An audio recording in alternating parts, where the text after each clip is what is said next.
എന്ത്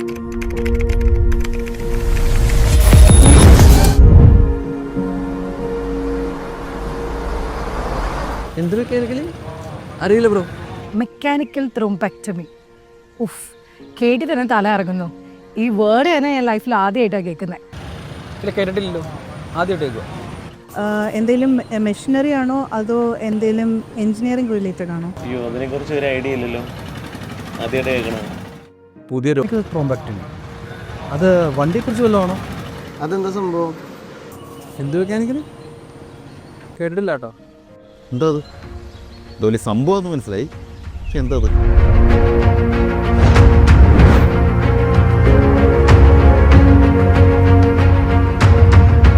സ്ട്രോക്ക് അഥവാ brain attack ഒരു വ്യക്തിയെ ബാധിക്കാവുന്ന ഗുരുതരമായ ഒരവസ്ഥയാണ്.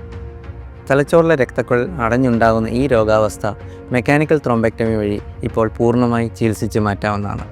എന്താണ് മെക്കാനിക്കൽ ത്രോംബെക്ടമി? കാലിലെ രക്തക്കുഴൽ വഴി ചെറിയ ട്യൂബുകൾ അഥവാ കത്തീറ്ററുകൾ കടത്തിവിട്ട് കാത്തിലാബിൻ്റെ സഹായത്തോടുകൂടി തലച്ചോറിലെ രക്തക്കട്ട റിമൂവ് ചെയ്യുന്ന ചികിത്സാ രീതിയാണ് മെക്കാനിക്കൽ ത്രോംബെക്ടമി. സ്ട്രോക്ക് വന്ന് ആദ്യ മണിക്കൂറുകളിൽ അഥവാ ഗോൾഡൻ അവറിൽ ഈ ചികിത്സ ചെയ്യുന്ന വഴി രോഗിയെ ജീവിതത്തിലേക്ക് തിരിച്ചു കൊണ്ടുവരാൻ നമുക്ക് സാധിക്കും. സ്ട്രോക്ക് ചികിത്സയിൽ ഓരോ നിമിഷവും വളരെ പ്രധാനപ്പെട്ടതാണ്. സ്ട്രോക്ക് ആണെന്ന് സംശയം തോന്നിയാൽ എത്രയും പെട്ടെന്ന് ഒരു സ്ട്രോക്ക് ചികിത്സയ്ക്ക് എല്ലാ സജ്ജീകരണമുള്ള ഒരു സ്ട്രോക്ക് സെൻറ്ററിൽ എത്തിക്കുക എന്നുള്ളതാണ് ഏറ്റവും പ്രധാനം.